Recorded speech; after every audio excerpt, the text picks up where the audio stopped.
there folks, today we are looking at the game Red Rising. This is the collector's edition. The game plays the exact same way, but there are going to be a few things that are just a touch different. So I'll put my water bottle in there to hold that lid, and I just want to tell you a quick bit about this game. These tend to be a lot longer than I want them to be, but this is a really fun game. I really enjoyed it. It does have the solo mode. You can play against the Automa, which is an awesome thing that most of these Stonemaier games have. But this right here is your very quick rule book. This is a really quick and easy game to get into and start learning. There are a few things that were kind of hard to find as we had questions throughout the game, but we were able to find them, and it's fairly straightforward for the most part. So what you're going to have for the game, setting everything up, is this board right here that is beautiful, by the way, on the front and back. Really nice graphics.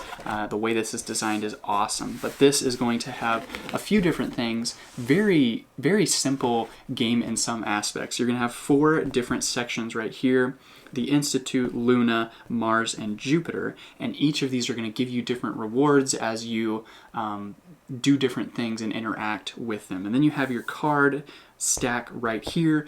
All of these, I believe, are unique cards, which is fantastic because it's going to give you so much replayability value in this game. I love. But the Jupiter, if you end up enacting that effect, then you get to move on the fleet track, which gets you more points the higher you move up. Mars, you get to take a little cube that's in the box still, and that is helium, and you get points for those that you collect. Luna, you take the sovereignty token, which you get points for at the end of the game, and it might give you different effects throughout the game depending on the character you have. And then the Institute, you put cubes on that, and if whoever has the most cubes gets 4 points per cubes. Second place gets 2 points per cubes, and third place gets 1 point per cube. So all of these things are worth doing for getting different points, and you may have different reasons for doing different things depending on the cards you have in your hand. Now, one thing I love, the game runs through these cards right here, so we can just basically put everything else aside. So you have all sorts of different cards that interact with each other. So this one, for instance,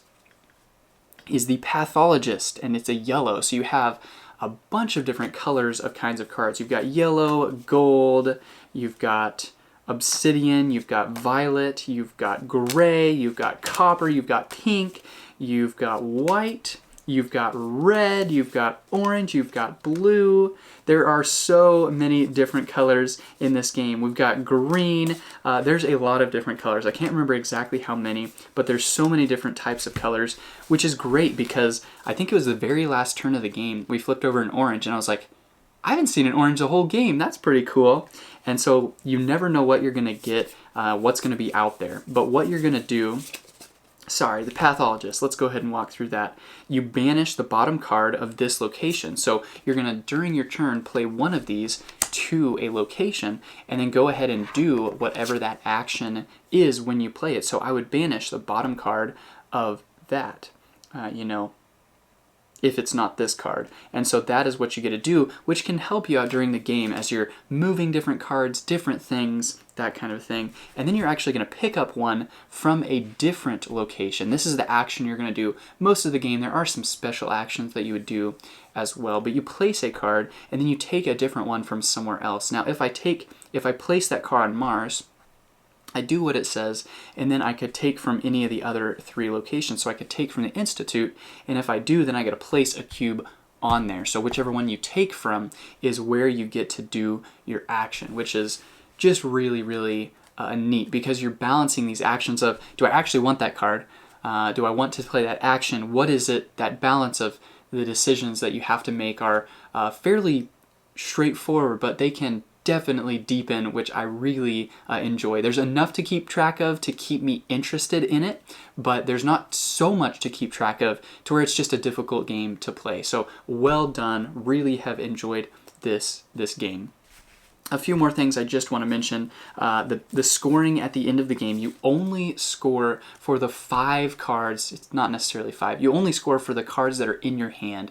You start with 5, and most often you play a card and then you pick up a card. And you don't really lose cards all that often. There are some cards where an opponent might play it and say, banish a card from your hand, which is unfortunate. There may be cards that you play that says go ahead and draw cards and keep them in your hand, so you can gain and lose cards occasionally, but generally you have 5 cards and you keep that amount more or less for the rest of the game. But the cards that are in your hand, those count for points. So each card has a middle action that you would do when you play it, but at the bottom it says a different extra point value. So you've got a point value up here, so this is worth 5 no matter what, just by itself. And then the bottom, if there are 5 to 9 banished cards at the beginning of end game scoring, then you get a bonus 10 points.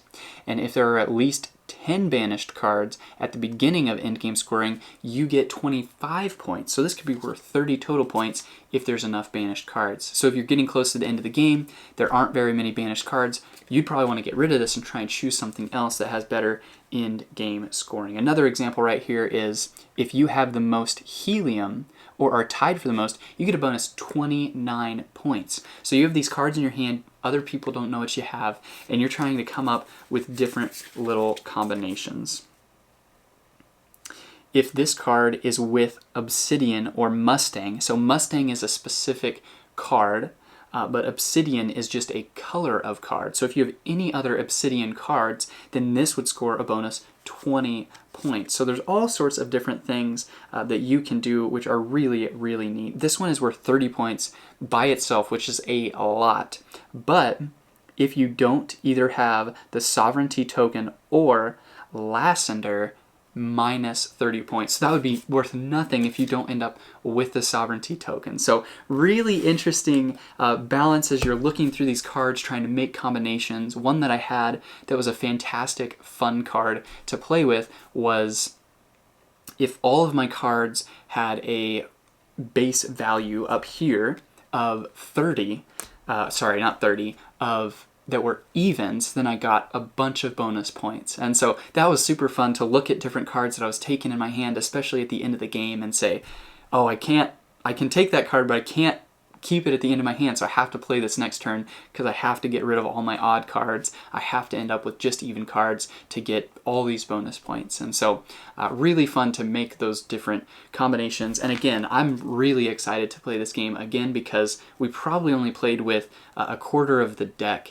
and so there's a lot of cards out there that we didn't even see. Again, there's some colors we didn't even see or didn't hardly see at all. So I'm excited to take another dive into this. So overall, I really was excited about this game, really love it. And showing you a few other things that you get, you have this fox head right here, got a little lid and it's got a bunch of cubes in it. Those are all of your helium right there, so you put that there, you put these cards here, you've got the Sovereignty token. That is what that looks like. This is nice and metal for the collector's edition. Then you have this die that you will occasionally roll, and then it corresponds to different ones of these that you would take that action. So that one would be, you get to take the Sovereignty token. This is the starter player, so whoever starts, in general, everyone will get the same amount of turns, so the starting player will just keep that in front of them the whole game, and you'll end with the person to their right so that everyone gets the exact same number of turns.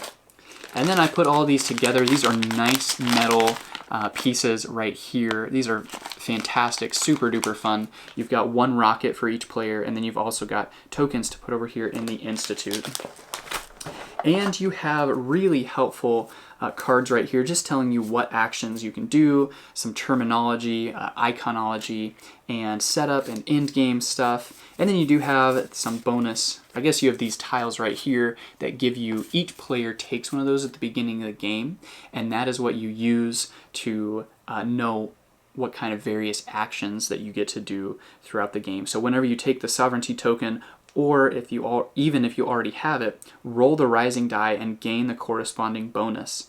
So that's this right here. So if you take the Sovereignty token, you'd get to roll that and you would get an additional bonus.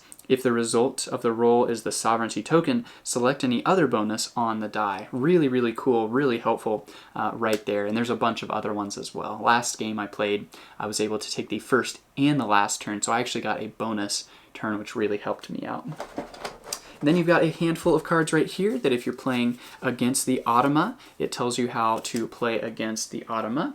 And you have some little trays right here to hold your cards so that you can see all of them. And some of these pieces are just a piece of this collector's edition right here, but everything plays the exact same way. So hopefully that gives you guys a nice little touch and a taste of this game. I really enjoyed it. You do have a score pad as well, that's the last thing. But hopefully it gives you a nice touch and a taste of Red Rising, what it is, what it does, and why it may or may not be right for you. Thanks.